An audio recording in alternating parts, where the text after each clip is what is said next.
Hello and welcome back to another LeetCode.js video. This video we're going to be talking about the solution to LeetCode number 91, decode ways. In this problem you are given a message containing letters from A to Z that can be encoded into numbers using the following mapping: A to 1, B to 2, and Z to 26. To decode and encode a message, all the digits must be grouped, then mapped back into letters using the reverse of the mapping above.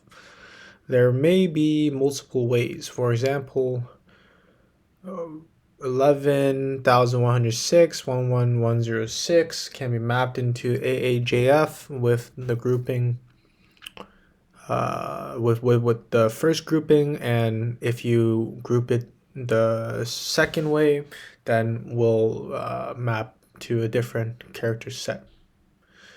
Okay, so there's an edge case here where 06 cannot be mapped into any character because 6 is different from 06, meaning that a leading 0 has no encodings. Okay, now with that in mind, let's try and see if we can drop a concrete example. So say you're given the string 1, 2, 3. That should map to a BC in the single digit case. So meaning if you take single digit groupings without taking any double digits. If you were to take double digits, then this would be a valid encoding. This maps to the 12th character in the alphabet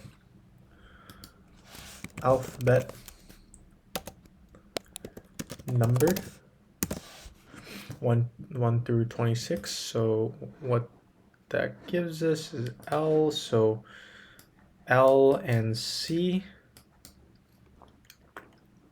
is a valid encoding, ABC is a valid encoding, and 3 and 23, so C and 23 W. So this should be a 1 here. So these are the 3 encodings for 1, 2, 3. So you see that you can group characters so long as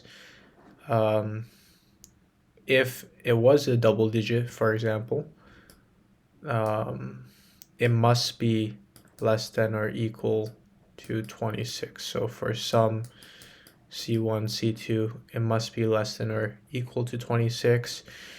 Some further conditions.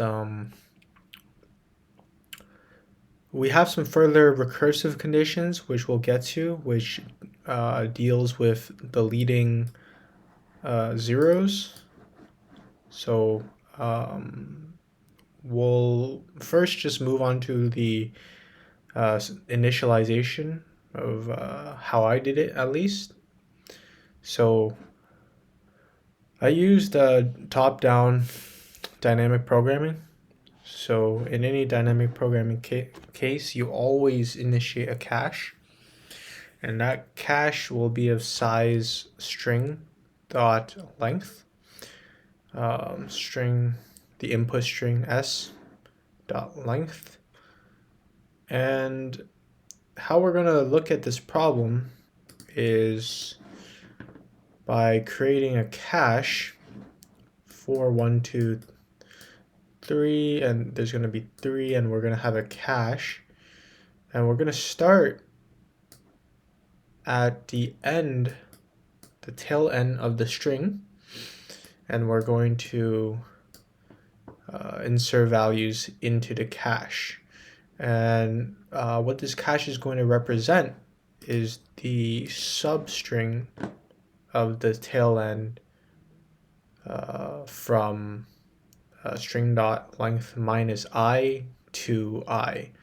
So if I moves in this direction, then we're going to be looking at this subset of the string, and then this subset of the string, and then this subset of the string. Okay, as I moves along.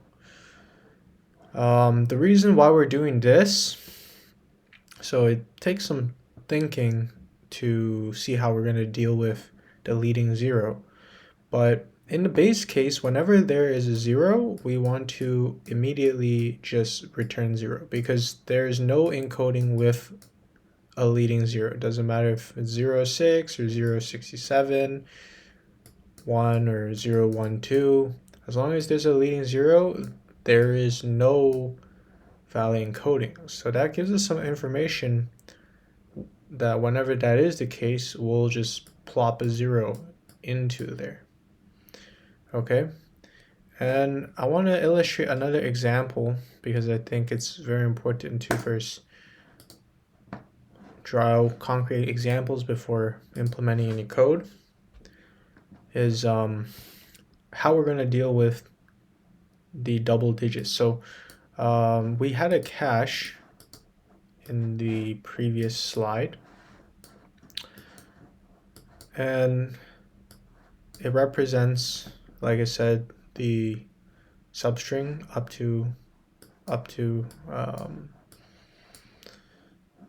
I in the reverse direction. So this value here, so there's one way to encode 3, so we would put 1 in here. Now, how many ways are there to decode 23? So we just added, you can say that we prepended a 2 to whatever we had originally. So let's say because 3 is prepending nothing, this can really be a 0 here.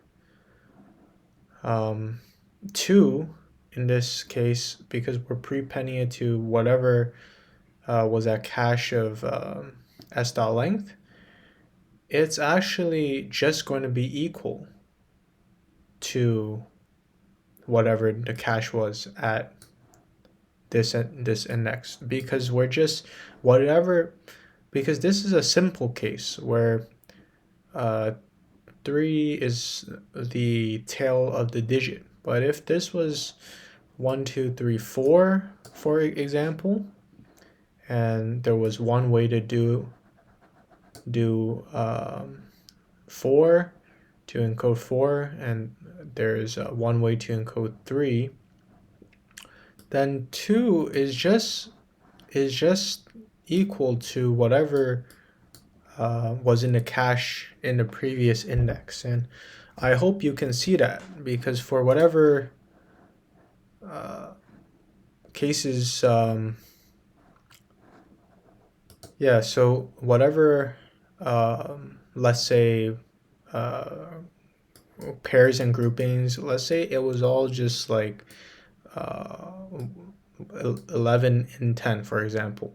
If we were to prepend a 2 in the next iteration of the cache, we'd just be taking whatever encodings there was. So maybe this was also, so like a 1 or 21 and 10. Well, my point is you'll just prepend a 2 to whatever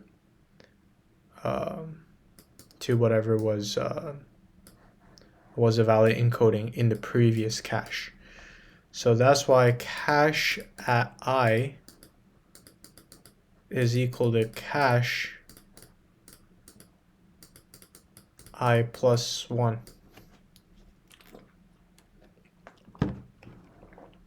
Now, in the double-digit case, however, then we'll actually be looking at the I plus 2. So if this was I, this is I plus 1, then this will be I plus 2. Then we'll actually be looking to see both I and I plus 1, so the string I and si plus 1. And we'll have to check that this is less than or equal to 26. If this is the case, then both digits together can be a single encoding that will prepend to whatever was at cache of I plus 2. So the number of encodings in cache of I plus 2, which is 1 in this example, so 4 is the only encoding, then we'll append a 264. So that would be a valid encoding, as well as just appending 2 to 2, 3, 4, as well as appending 2 to 3, 4. So you see how these sets are disjoint. This is why we'll also need to add another increment in our loop to set cache of I equal to cache of I plus 2. And because they're disjoint, then we actually add it and not just set it equal. In the case where this string is less than or equal to 26. So hopefully that gives you enough background on the question. There were actually a lot of edge cases to consider. Typically, I like to loop from the beginning of the array to the end of the array in a dynamic program cache. But because we're lining up with the digits, and there's the case when there's a 0 that we immediately just input 0, then it's better to start from the back of the cache. Something to remember.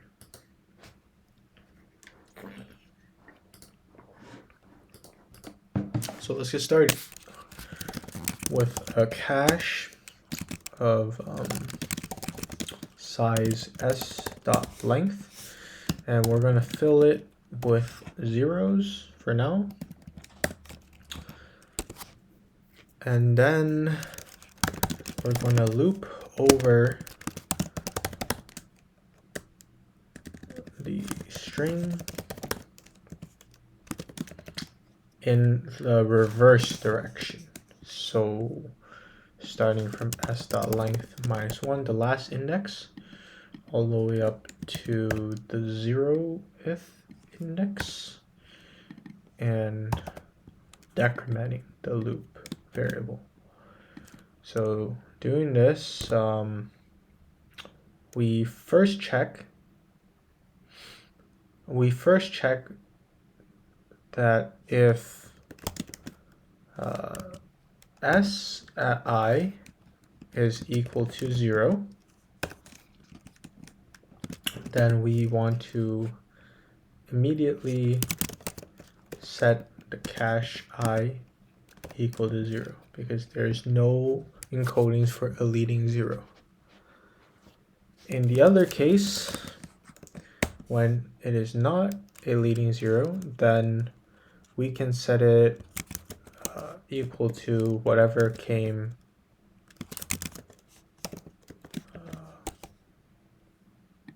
afterwards. I'm trying to see if there's going to be any loop out of bounds condition, possibly for the first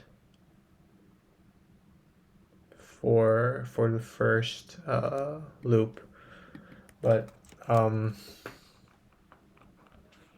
We'll see if that gives us any errors. Just want to finish my logic here, that if the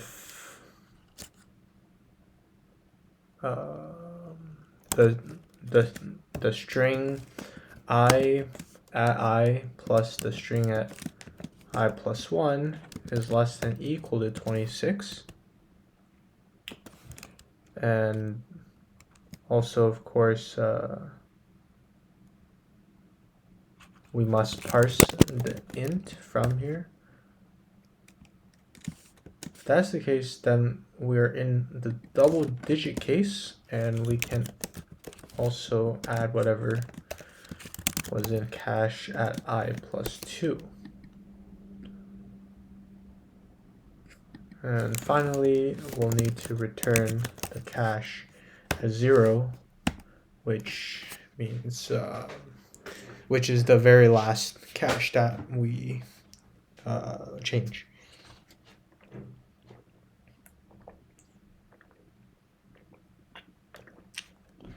So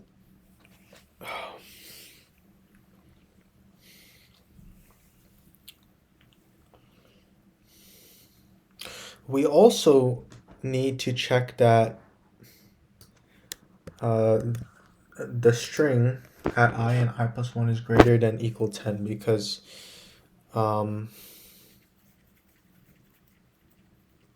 yeah, it's got to be greater or equal to 10. So I'm just gonna put this in a variable. So x must be less than equal to 26, and x must be greater than 10. Okay. Also,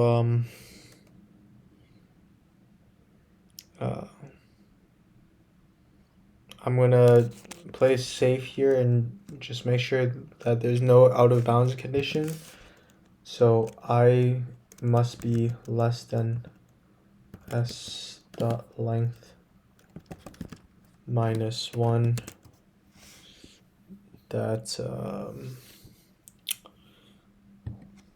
will make sure that there's no out of bounds issues.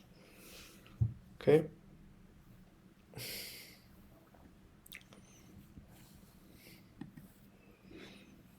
That should be our answer.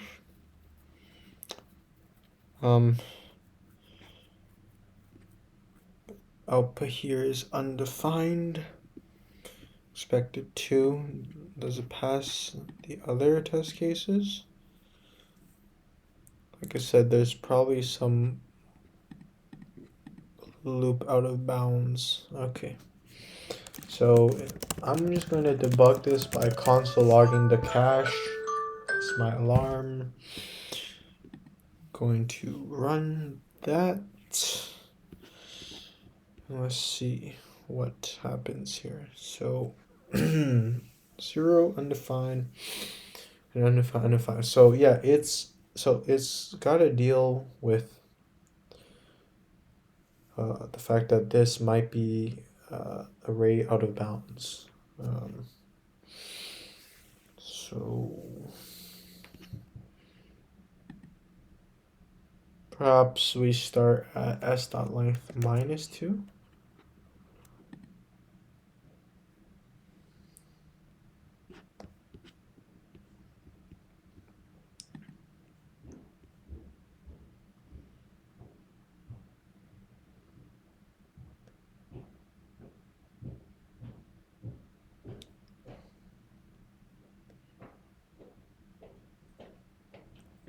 And we want to fill with 1.